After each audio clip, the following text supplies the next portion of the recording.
Assalamualaikum warahmatullahi wabarakatuh. Bismillahirrahmanirrahim. Alhamdulillahirrabbilalamin. Segala puji bagi Allah yang masih memberikan kita nikmat iman, nikmat Islam, hati yang masih terpaut dengan kajian. Salawat serta salam semoga tetap tercurah kepada baginda Nabi besar Muhammad Sallallahu Alaihi Wasallam. Pada kesempatan kali ini saya akan membahas terkait dengan nestapa ibu tanpa tegaknya Islam. Materi kali ini sudah disampaikan di acara peringatan Hari Ibu di bulan Desember lalu, tepatnya di tanggal Sabtu 14 Desember 2024 di Masjid Besar Baitul Mutakin Antapani. Maka agar materi ini bisa tersebar luas kebermanfaatannya, saya buatkan penjelasan terkait dengan PPT kali ini. Selamat menyimak. Setiap tanggal 22 Desember, sudah lazim kita ketahui, setiap tahunnya kita peringati yang namanya Hari Ibu. Namun kalau kita telah lebih jauh lagi, lebih kritis, ternyata akan dihadapkan pada fakta-fakta miris tentang ibu. Bukannya kondisinya membaik, tapi makin ke sini kondisinya makin miris. Banyak ibu-ibu yang hari ini tidak mengalami kondisi bahagia atau tidak menjadi happy mom dengan berbagai sebabnya.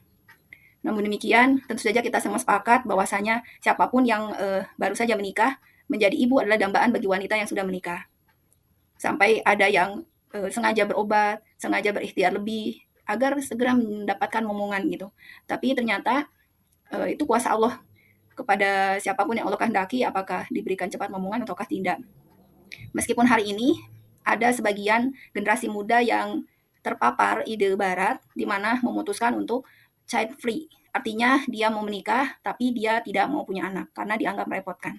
Atau pula ada yang memutuskan untuk tidak mau menikah, married is scary, menakutkan. Karena melihat banyak fakta-fakta yang rumah tangga yang masih yang banyak perceraian dengan berbagai konfliknya, sehingga menakutkan bagi sebagian kalangan muda.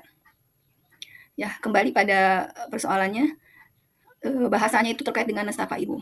Ya, sebagaimana tadi disampaikan, menjadi ibu adalah dambaan bagi wanita yang sudah menikah. Tapi ternyata ketika sudah Allah kabulkan, diberikan momongan, diberikan dari bayi, fakta menyebutkan bahwasanya di data BKKBN tahun 2024 di bulan Februari lalu menyebutkan sebanyak 54% ibu muda mengalami depresi, mengalami depresi pasca melahirkan. Ini sungguh miris gitu. Ada apa gitu? Ternyata ya memang jadi ibu itu melelahkan dan rentan stres jika tidak dibarengi dengan iman dan ilmu. Menjadi ibu itu tidak seindah yang dibayangkan bagi yang tidak memiliki cukup bekal. Bayangkan saja hampir waktu yang dihabiskan oleh seorang ibu rumah tangga itu luar biasa sibuknya. Ternyata harus menyeimbangkan bagaimana merawat dede bayi, bagaimana menjaga kesehatan tubuh sendiri, bagaimana menjaga suasana hati. Di tengah kesibukannya urusan sumur, dapur, kasur katanya ya, 3 domestik itu. Tapi ternyata itu cukup menyita energi, melelahkan, bahkan bisa rentan stres hingga depresi.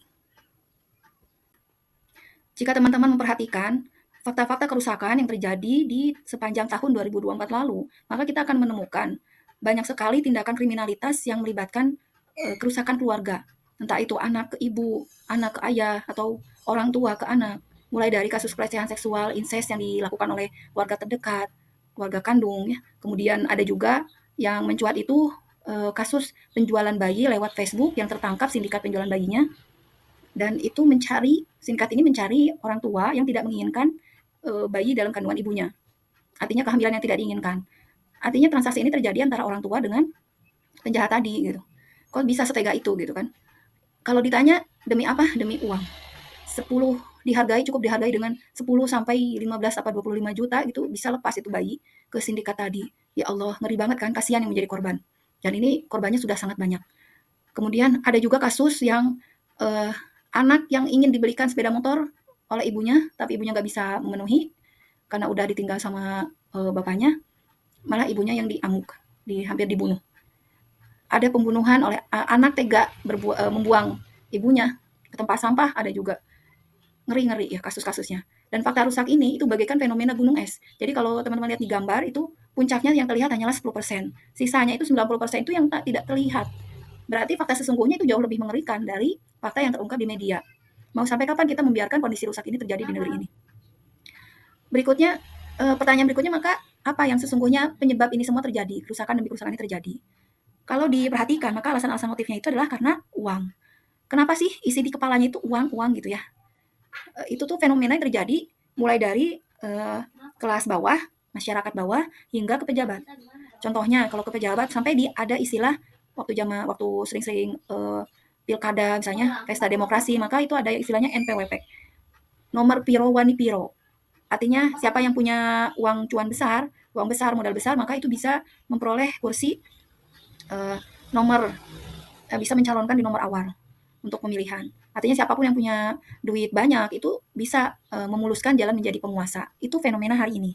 Nah, kepala uang ini bahasa Arabnya itu adalah roksu mali. Roksu itu kepala, mali itu adalah harta atau uang. Maka inilah yang terjadi. Kalau bahasa politisnya itu adalah bahasa ideologi, ini adalah dampak dari diterapkannya ideologi kapitalisme sekuler. Kapitalisme itu adalah ideologi yang menjadikan para pemilik modal ini adalah penguasa. Kemudian sekuler adalah ideologi yang memisahkan agama dari kehidupan. Itu ya, kapitalisme sekuler atau bahasa mudahnya itu adalah kepala uang. Itu bisa dilihat di gambarnya, di mana kalau dibuka isi kepala setiap orang hari ini, itu yang penting menjadikan uang number one, cuan number one.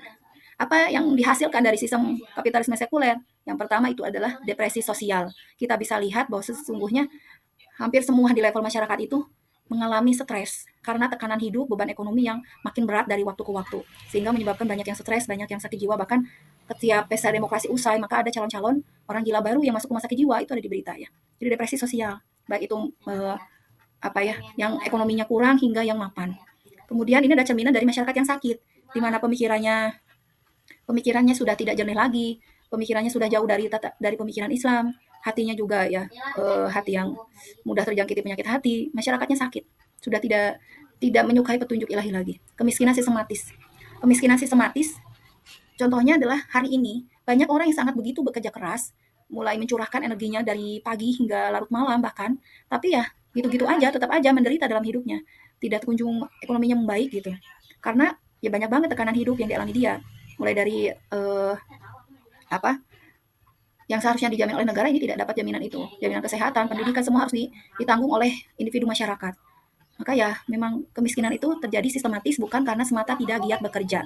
Kemudian apalagi dampak berikutnya, terjadi keruntuhan akhlak akibat dari sistem sekulerisme yang menjauhkan individu dari memisahkan agama dari kehidupan. Maka kita pun bisa dengan terang benderang melihat akhlak-akhlak generasi hari ini itu makin miris.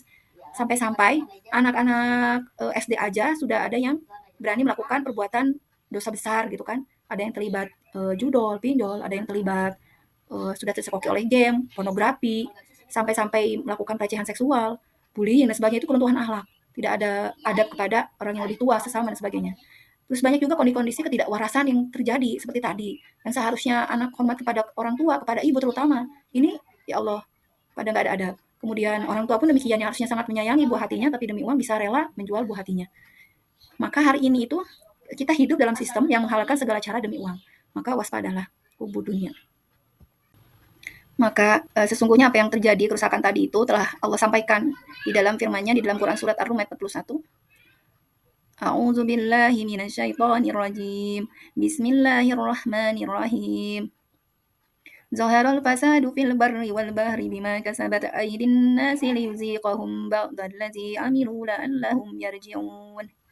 Zaharal fasadu, telah tampak kerusakan, fil barri di darat, wal bahri di laut, bima kasabat aydin nas, disebabkan perbuatan tangan manusia. Liyuziqahum, melalui hal itu Allah membuat mereka merasakan ba'dallazi amilu, merasakan sebagian dari akibat perbuatan mereka, yarji'un, agar mereka kembali ke jalan yang benar. Maka sesungguhnya penyebab kerusakan di berbagai sendi kehidupan yang telah kita yang bisa kita saksikan hari ini adalah penyebabnya itu adalah kemaksiatan. Kemaksiatan ulah tangan perbuatan tangan manusia. Apa itu kemaksiatan? Berbagai perbuatan yang jauh dari tuntunan syariat. Hari ini sudah terlalu banyak dosa-dosa yang kita lakukan oleh negeri kita hari ini. Mulai dari ekonomi yang bertopang pada ribawi, di mana di dalam Al-Quran sudah jelas bahwasanya riba itu adalah haram dan seperti mengajak perang Allah gitu. Tapi hari ini negeri kita bertopang pada ekonomi ribawi, perbankan menjadi jantung perekonomian, dan ketika kita berhutang, negeri ini berhutang pada IMF, World Bank itu ada ribanya, dan ribanya ngeri gitu, dolar ya. Dan banyak lagi kerusakan, mulai dari sistem sosial yang tidak berlandaskan pada aturan Allah, pergaulan bebas, segala macamnya. Maka tampak berbagai kerusakannya, yaitu dilihat di gambar itu, bagaimana anak tidak bahagia, ibu stres, anak rewel, perceraian terus meningkat. Kemudian kalau fenomena alamnya ya di akhir tahun itu ya ada kebakaran, bencana, longsor, banjir. Dikasih hujan, banjir. Dikasih musim kemarau, kebakaran. Banyak sekali. Banyak sekali musibah-musibah yang kita hadapi hari ini. Mulai dari musibah Polexos Burhan Cup hingga musibah bencana alam. Tapi ingatlah, Allahum yarji'un. Itu Allah timpakan agar kita semua itu kembali kepada jalan yang benar, itu taubatan nasuha. Dan Allah sampaikan bahwa ini terjadi ba'dal ladzi ya, hanyalah sebagian dari akibat perbuatan yang kita lakukan. Hanya sebagian, apalagi kalau seluruhnya. Jadi seharusnya sudah saatnya kita mengambil langkah taubatan nasuha di berbagai komponen negeri ini. Mari kita lihat perbandingan yang terjadi di kedua ideologi yang pernah diterapkan. Hari ini kita berada di penerapan ideologi kapitalisme sekuler, Sumali tadi ya, yang kepala uang. Bagaimana kondisi hari ini? Dampaknya itu sangat menyengsarakan bagi seluruh komponen negeri, masyarakat. Saat ini, contohnya, peran ibu itu dipandang sebelah mata karena tidak menghasilkan uang. Jadi dalam pandangan kapitalisme sekuler, wanita itu berharga jika ikut menyumbang materi pada level keluarga hingga ke negara. Contohnya TKW gitu dihargai karena dianggap sebagai pahlawan devisa. Kemudian jadi intinya kalau hanya sebatas ibu rumah tangga saja itu tuh kayak dipandang sebelah mata gitu, cuma ibu aja gitu. Padahal itu luar biasa. Berbeda dengan di dalam Islam, di mana Islam itu sangat memuliakan peran ibu sebagai ummu warobatul bait, sebagai ibu pendidik generasi dan pengatur urusan rumah tangga. Jadi tidak disepelekan, bahkan diberikan kemuliaan karena tidak bisa dilakukan secara main-main peran ibu ini, tapi ala kadarnya gitu kan, melaksanakan tanggung jawabnya. Yang penting anak dikasih makan, nggak seperti itu, tapi mendidik generasi agar menjadi generasi yang bertakwa. Dan itu peran itu hanya bisa dilakukan oleh ibu yang solihah. Maka ini perlu dukungan negara. Jadi beda pelakuan ya dalam memandang ibu ini. Kemudian yang kedua, di dalam kapitalisme sekuler, maka kondisi ekonomi yang dirasakan oleh masyarakat itu adalah ekonomi yang sulit. Hingga apa? Hingga ibu terpaksa harus bekerja demi hidup layak meski beresiko ya. Beresiko apa? Beresiko terhadap keamanan jiwanya, beresiko terhadap keutuhan keluarganya, hingga perceraian. Kalau boleh memilih, mungkin tidak semua ibu ingin mengoptimalkan perannya mengurus mendidik anak-anak mereka. Tapi apa daya gitu, nggak ada pilihan lain kecuali harus ikut keluar rumah bekerja memenuhi kebutuhan keluarga. Berbeda dengan kepemimpinan Islam yang sudah terbukti mensejahterakan di zaman kekhilafahan.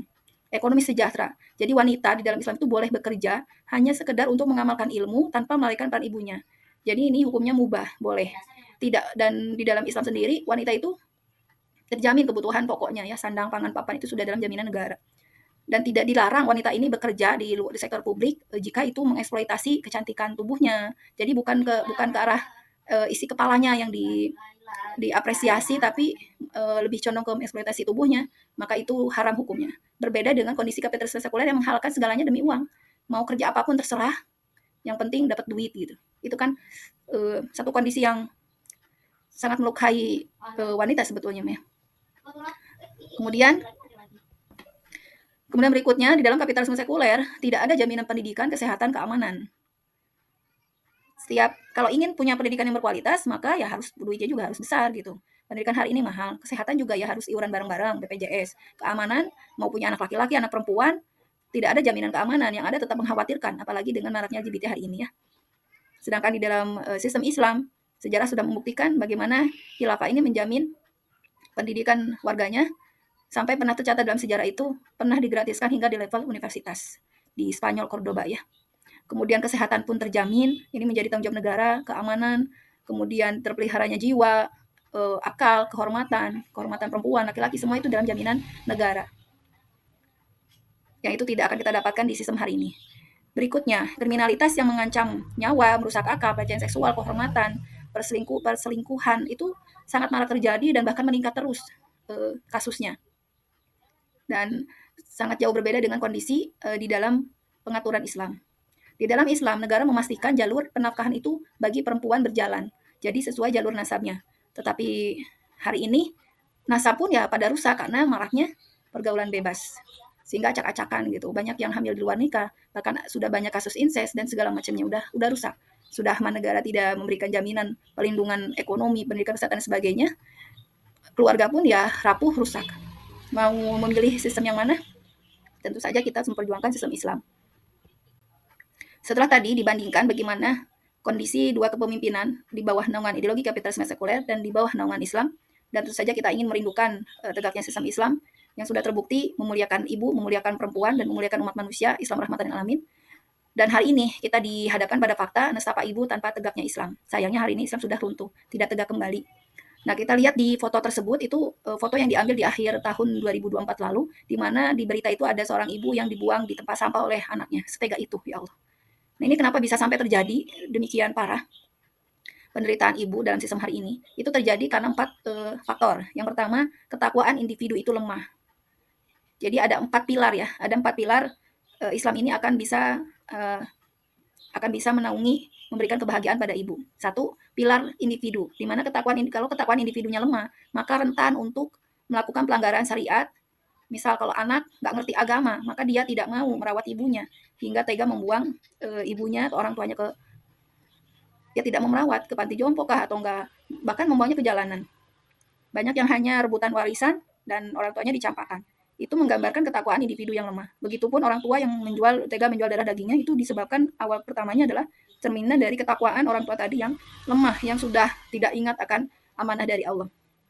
Yang kedua, ketakwaan individu ini biasanya terkait dengan kondisi keluarga yang rapuh secara akidah, tak paham syariah. Rapuh akidah, jadi dia tidak yakin akan rizki dari Allah. Dia tidak yakin akan besarnya kuasa Allah yang membolak-balikan keadaan. Dan dia tidak paham aturan syariat terkait bagaimana mendidik anak, bagaimana mewujudkan keluarga yang sakinah, mawaddah, warahmah, bagaimana mencari nafkah yang halal, rizki yang barokah. Dia nggak paham itu, maka itu rentan terjadi mudahnya menjadi keluarga yang rapuh. Yang ketiga, nestapa ibu bisa disebabkan oleh kondisi masyarakat yang individualis, tak peduli. Artinya sudah hilang amar ma'ruf nahi mungkar, itu sudah ditinggalkan.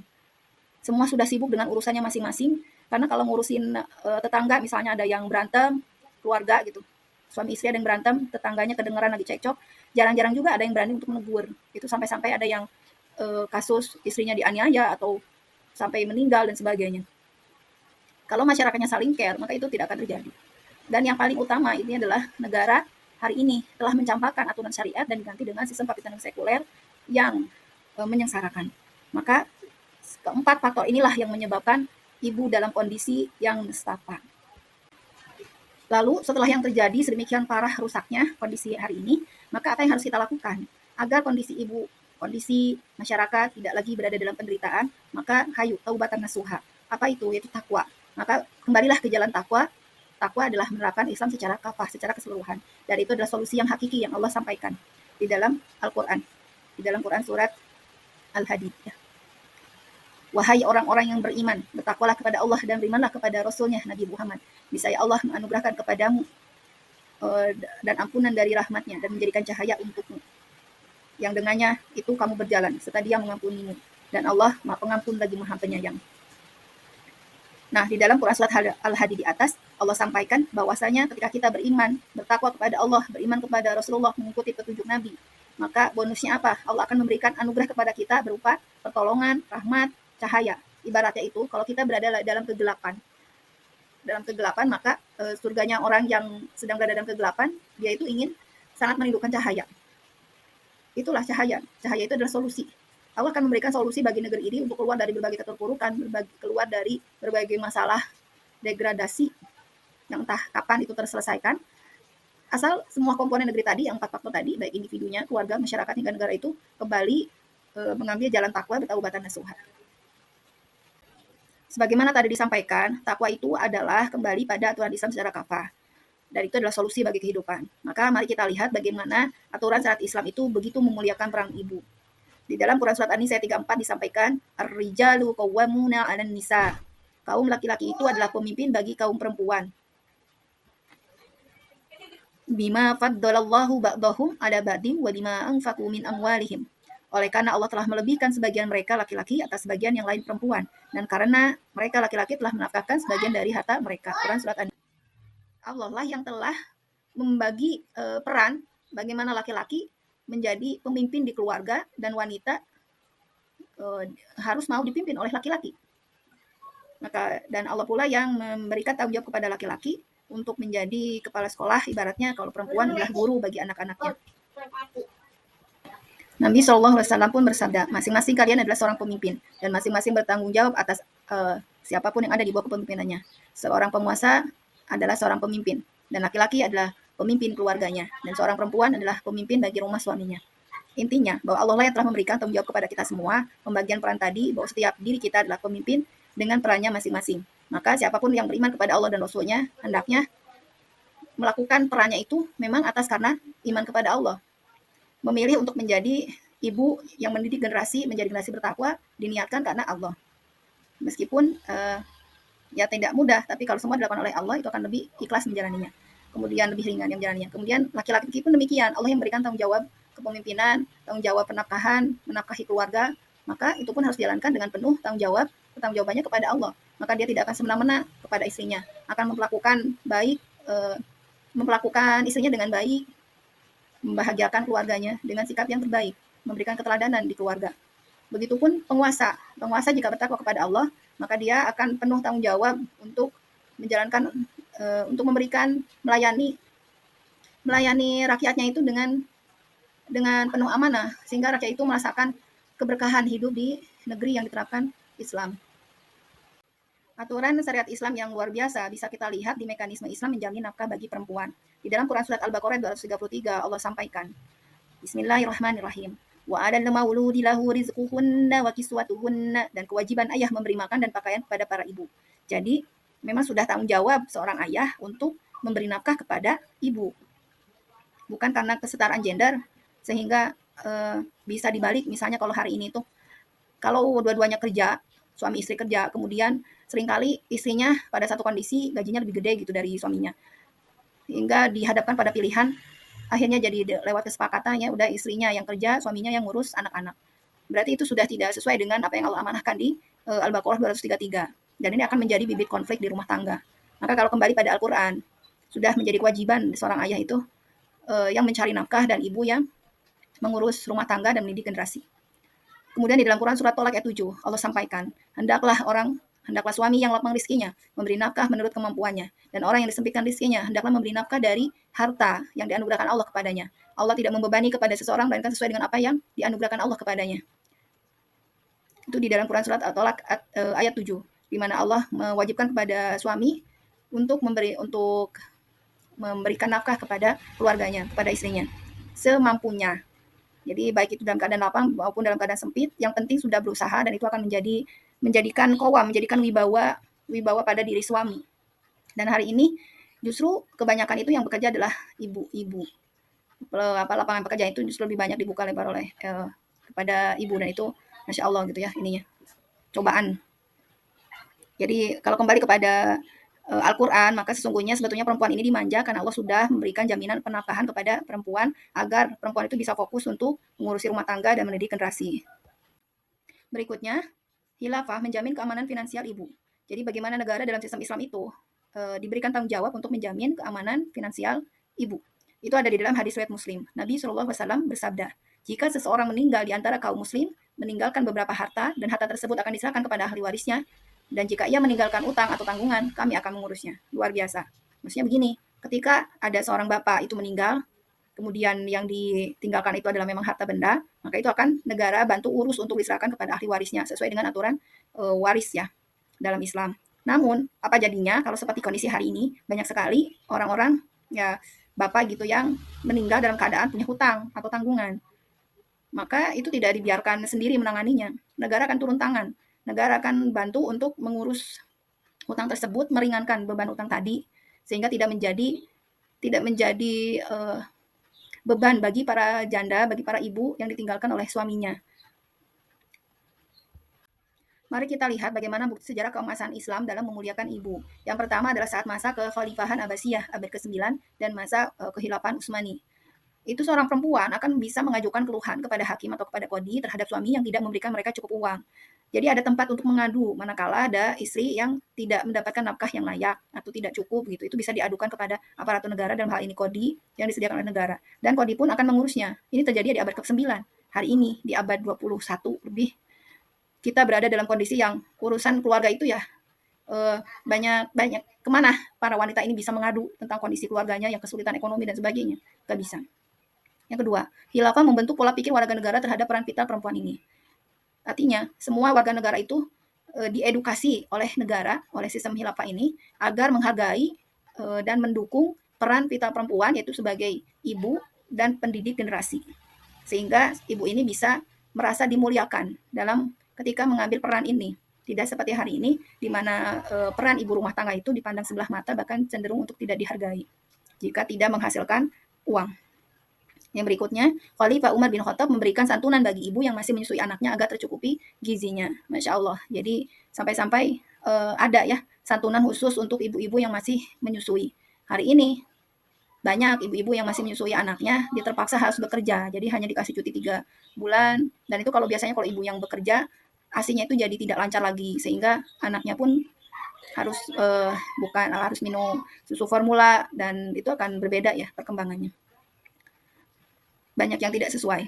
Yang berikutnya, Khalifah pada masa Khalifah Umar bin Abdul Aziz memberikan santunan bagi anak yatim. Ya. Jadi tidak banyak sekali santunan-santunan yang diambil dari Baitul Mal, di mana untuk memastikan kualitas generasi itu dijaga sedari dalam kandungan, di mana kondisi fisik, psikis seorang ibu itu betul-betul dijaga dalam sistem pemerintahan Islam agar tidak menjadi ibu yang stres, dan itu akan berdampak pada kualitas bayinya. Dan ketika bayinya sudah baru keluar dalam masa menyusui, masa anak-anak, atau misalnya ketika akhirnya terpaksa menjadi anak yatim, itu tetap negara yang mengambil peran untuk melindungi kondisi generasi tadi agar tetap berada dalam kondisi yang terbaik. Terbaik akalnya, pintar, cerdas, sehat gitu ya. Soleh, luar biasa. Dan berbagai aturan syariat Islam yang Masya Allah memuliakan perempuan tadi, itu hanya bisa dilaksanakan jika sistem pemerintahannya itu adalah Islam, dalam hal ini khilafah. Maka khilafah adalah garda terdepan dalam penerapan syariat Islam. Dan kita tidak bisa menerapkan syariat Islam, aturan-aturan yang mulia tadi dalam sistem hari ini, yang memang berpijak pada ideologi sekularisme yang memisahkan agama dari kehidupan. Itu akan ya tidak bisa numpang diterapkan. Nah, kepemimpinan Islam atau khilafah ini, maka dari mulai kualitas pemimpinnya adalah pemimpin yang amanah, pengurus rakyat. Itu bisa dilihat ya tadi dari para khalifah-khalifah, dari buku-buku sejarah di mana para khalifah itu begitu amanah mengurusi rakyatnya karena pertanggungjawaban dia terhadap Allah. Berkarakter kuat, dia bertakwa dan lembah lembut kepada rakyatnya, welas asih, hingga rakyatnya pun mencintai pemimpinnya. Jadi sosok pemimpin yang dicintai rakyatnya. Hari ini kondisinya berkebalikan. Tidak seia sekata antara pemimpin dan rakyat. Banyak kondisi-kondisi yang rakyat jadi marah ke penguasa, penguasa pun tidak suka kepada rakyatnya. Berbeda dengan kondisi ketika Islam diterapkan. Dan di dalam Islam, di dalam kepemimpinan Islam atau khilafah, maka tugas negara itu adalah menjalankan 7 fungsi negara. Pertama, negara harus memastikan kebijakan-kebijakannya itu bisa memelihara akidah, akal, jiwa, harta rakyatnya. Dan sampai banyak terjadi peristiwa-peristiwa aliran sesat, banyak aliran sesat misalnya atau penyimpangan akidah, itu harus segera ditindak, pelecehan akidah dan sebagainya. Atau enggak berbagai konten-konten yang bisa merusak akal, atau minuman keras yang dilegalkan itu bisa merusak akal. Konten-konten pornografi itu bisa merusak akal. Kemudian jiwa itu harus dalam kondisi yang bisa terjamin keamanannya, terpelihara jiwa. Begitupun harta. Dimana kalau sekarang banyak sekali terjadi perampasan ruang hidup yang dilakukan oleh kebijakan-kebijakan yang tidak pro rakyat, tapi berpijak pada pro kapitalis, pada pemilik modal. Banyak penggusuran tanah rakyat demi proyek-proyek gitu misalnya. Itu tidak akan terjadi di dalam Islam. Yang kedua, jaminan kesehatan, pendidikan, keamanan. Ini pun harus berada dalam jaminan negara, tidak boleh diserahkan kepada pengelolanya kepada swasta, atau bahkan dibiarkan masyarakat itu untuk berjuang sendiri untuk memperoleh kesehatan yang layak, pendidikan yang sehat, terjangkau dan berkualitas, keamanan itu semua tidak kita dapatkan hari ini. Yang ketiga, di dalam Islam, maka wajib bagi Islam itu menerapkan sistem pergaulan Islam agar menjaga kualitas generasi tetap berada dalam kesuciannya. Maka kesimpulan terakhirnya, hidup kita akan berkah jika kita kembali pada syariat Allah. Ingatlah apa yang Allah sampaikan di dalam Quran surat Al-A'raf ayat 96. A'udzubillahi minasyaitonirrajim. Bismillahirrahmanirrahim. Walau anna ahlal qura amanu wattaqaw lafatahna 'alaihim barakatim minas sama'i wal ardi walakin kadzdzabu fa akhadnahum bima kanu yaksibun. Sekiranya penduduk negeri-negeri beriman dan bertakwa, niscaya kami akan membukakan untuk mereka berbagai keberkahan dari langit dan bumi. Akan tetapi mereka mendustakan para rasul dan ayat-ayat kami, maka kami menyiksa mereka disebabkan oleh apa yang telah mereka perbuat. Jazakumullahu khairan katsiran bagi siapapun yang sudah menyimak, semoga bermanfaat. Mohon maaf atas segala kekurangan. Kita tutup dengan membaca istighfar, astagfirullahalazim, doa akhir majlis, subhanaka Allahumma wa bihamdika, astagfirullah wa atubu ilaih. Assalamualaikum warahmatullahi wabarakatuh.